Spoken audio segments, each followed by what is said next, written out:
Bonjour à tous, dans cette vidéo nous allons faire un sujet d'oral de rattrapage. Alors mettez la vidéo sur pause et vous avez 20 minutes pour faire ces deux exercices.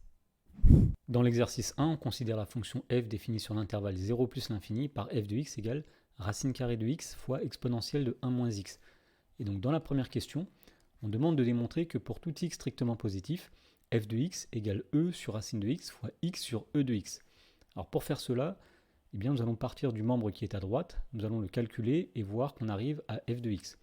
Alors pour tout x strictement positif, eh bien, lorsqu'on calcule e sur racine de x fois x sur e puissance x, eh bien, on peut dire qu'on a, alors e c'est e puissance 1 sur racine carrée de x fois, et x pardon, c'est égal à racine de x fois racine de x, le tout étant divisé par e de x. Alors on voit qu'on peut simplifier par racine de x en haut et en bas. Il reste donc ici e puissance 1 fois racine de x, alors le tout divisé par e puissance x. Autrement dit, si on met le racine de x devant, c'est racine de x fois e puissance 1 divisé par e puissance x. Et à partir de là, pour conclure, il suffit de voir que ici on a une expression du type exponentielle de a sur exponentielle de b. Et on sait que c'est égal à exponentielle de a moins b, donc ici exponentielle de 1 moins x, autrement dit, c'est f de x. Dans la question B, on nous demande d'en déduire la limite de f quand x tend vers plus l'infini. Alors nous allons utiliser l'expression qui nous a été donnée dans la question précédente, à savoir que f de x, c'est e sur racine de x fois x sur e puissance x. Alors on reconnaît ici une expression qui est, alors c'est une forme indéterminée, mais qui est une croissance comparée. Et donc quand x tend vers plus l'infini, on sait que, la règle dit en tout cas, c'est que l'exponentielle va l'emporter. Donc cette expression-là va tendre vers 0, et donc par croissance comparée. Le terme qui est à gauche ici, e sur racine de x va tendre vers 0, puisque e tend vers e, c'est une constante, et racine de x tend vers plus l'infini. Alors pour expliquer tout ça, on commence par dire que la limite quand x tend vers plus l'infini de x sur e de x, c'est 0, ça c'est par croissance comparée. Donc le membre qui est à droite, du moins le facteur qui est à droite, on a donc sa limite. Et le facteur qui est à gauche, eh bien, il tend vers 0. Donc la limite, quand x tend vers plus l'infini de e sur racine de x, ça tend vers 0. 1 sur racine de x, c'est une fonction usuelle. Et on connaît sa limite, c'est 0. Et donc par produit, nous pouvons dire que la limite, quand x tend vers plus l'infini de f de x, eh bien, c'est 0 fois 0, c'est-à-dire 0. Dans la question 2, on nous demande de déterminer f' de x pour x appartenant à l'intervalle 0 plus l'infini. Alors on a deux expressions de f, celle trouvée dans la question 1a et celle qui était donnée dans l'énoncé au départ. Alors le plus simple est d'utiliser celle qui était donnée dans l'énoncé au départ, puisque ici on reconnaît une forme du type u fois v, où la fonction u c'est racine carrée de x, et la fonction v c'est exponentielle de 1 moins x. Alors tout d'abord u', on sait que c'est 1 sur 2 racines carrées de x, et v'. Alors la dérivée d'exponentielle de u, c'est u' fois exponentielle de u. Ici, on va faire la dérivée de 1 moins x, c'est-à-dire moins 1, fois exponentielle de 1 moins x. Et donc pour calculer f' de x, on va dire que donc pour tout x appartenant à l'intervalle 0 plus l'infini, eh bien f' de x, c'est u'v plus uv', c'est-à-dire 1 sur 2 racine carrée de x exponentielle de 1 moins x, plus racine carrée de x fois moins 1 exponentielle de 1 moins x. Alors en factorisant par exponentielle de 1 moins x, donc on obtient ici, donc dans la parenthèse, 1 sur 2 racine carrée de x. Alors racine carrée de x fois moins 1, c'est moins 1, donc moins racine de x. Et on peut laisser cette expression sous cette forme-là. Dans l'exercice 2, on considère la suite un qui est définie par u0 égale 2, et pour tout entier naturel n, un plus 1, c'est racine carrée de 10 un.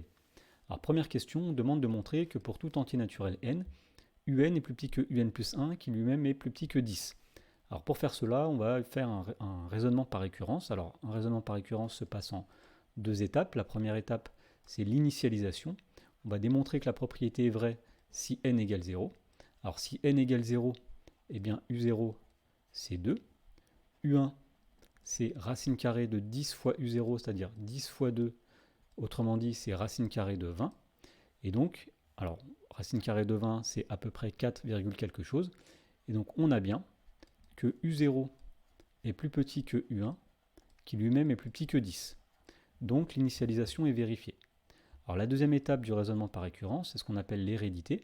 Alors on va se donner un entier naturel n, qu'on ne va pas toucher, donc soit n appartenant à grand N, et on va supposer que la propriété est vraie au rang n, c'est-à-dire qu'on suppose que un est inférieur ou égal à un plus 1, qui lui-même est inférieur ou égal à 10. Alors, écrivons ce qu'on souhaite démontrer. Donc, ce qu'on souhaite démontrer, c'est la propriété au rang suivant. Donc, montrons que, eh bien, un plus 1 est plus petit que un plus 2, qui lui-même est plus petit que 10. Voilà, ça c'est ce qu'on souhaite démontrer, afin de montrer que la propriété est vraie pour tout n, afin de, en tout cas ici, vérifier que l'hérédité est vraie. Alors, pour montrer cela, on va partir de ce qu'on a supposé. On sait que un est plus petit que un plus 1, qui est plus petit lui-même que 10. Alors, on va tout multiplier par 10. Comme 10 est positif, on ne va pas changer le sens des inégalités. Donc, 10 un est plus petit que 10 un plus 1, qui est lui-même plus petit que 10 fois 10, c'est-à-dire 100. À partir de là, on va appliquer la fonction racine carrée. Alors, la fonction racine carrée est une fonction qui est croissante sur l'intervalle 0 plus l'infini. Donc, lorsqu'on va prendre la racine carrée ici, on ne va pas changer le sens des inégalités. Autrement dit, racine carrée de 10 un est plus petit que racine carrée de 10 un plus 1, qui est lui-même plus petit que racine carrée de 100. Racine carrée de 10 un, eh bien c'est un plus 1, par définition. Racine carrée de 10 un plus 1, eh bien c'est un plus 2. Et racine carrée de 100, c'est 10. Donc nous avons bien démontré que si la propriété est vraie au rang n, elle est encore vraie au rang n plus 1. Donc l'hérédité est vérifiée. Et donc d'après le théorème de la récurrence, pour tout entier naturel n, un est plus petit que un plus 1, qui est plus petit que 10. Dans la question 2, on nous demande ce qu'on peut en déduire. Alors tout d'abord, si on analyse ce qu'on vient de démontrer dans la question 1, tout d'abord on a montré que pour tout n, un est plus petit que un plus 1. Ça veut dire que la suite un, c'est une suite qui est croissante. Donc la suite un est croissante.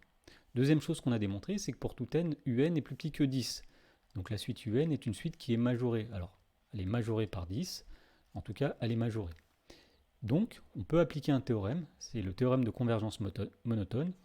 Et ce théorème dit que la suite sera convergente. Donc, d'après le théorème de convergence monotone, on peut affirmer que la suite un possède une limite que nous appelons par exemple L réelle. Dans la question 3, on nous demande de déterminer la limite de la suite un. Alors, pour trouver cette limite que nous allons appeler L, nous allons utiliser la relation de récurrence ici, un plus 1 égale racine carrée de 10 un. Alors première chose qu'on peut dire, c'est que puisque un tend vers L, eh bien un plus 1 va aussi tendre vers L.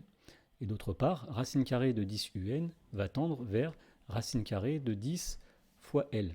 Alors une première chose aussi qu'on remarque, puisque la limite existe, ça veut dire que la racine carrée de 10L existe et donc L est un nombre positif. Alors en tout cas, nous avons l'équation ici L qui est égale à racine carrée de 10L. Alors en prenant le carré, ceci est équivalent à L carré égale 10L, la racine carrée au carré se simplifie. Et donc en passant le 10L de l'autre côté, nous avons L carré moins 10L qui est égal à 0. On factorise par L, donc L facteur de L moins 10 est égal à 0. Alors ici on reconnaît une équation produit nul, donc il y a deux possibilités, soit c'est L qui vaut 0, ou bien c'est L moins 10 qui vaut 0. Autrement dit, soit L égale 0, ou bien L égale 10. Alors, on a deux possibilités pour la limite, soit 0, soit 10. Et donc, pour départager, pour savoir laquelle des deux est la bonne, eh bien, on reprend la suite un. Alors, on a vu qu'elle était croissante, et on sait de plus que u0 égale 2. Donc, au minimum, la suite un vaut 2. Donc, la limite, en tout cas, ne pourra jamais être égale à 0. Donc, on peut dire que la limite de la suite un, eh bien, c'est le nombre 10. Donc, la limite quand n tend vers plus l'infini de un est égale à 10.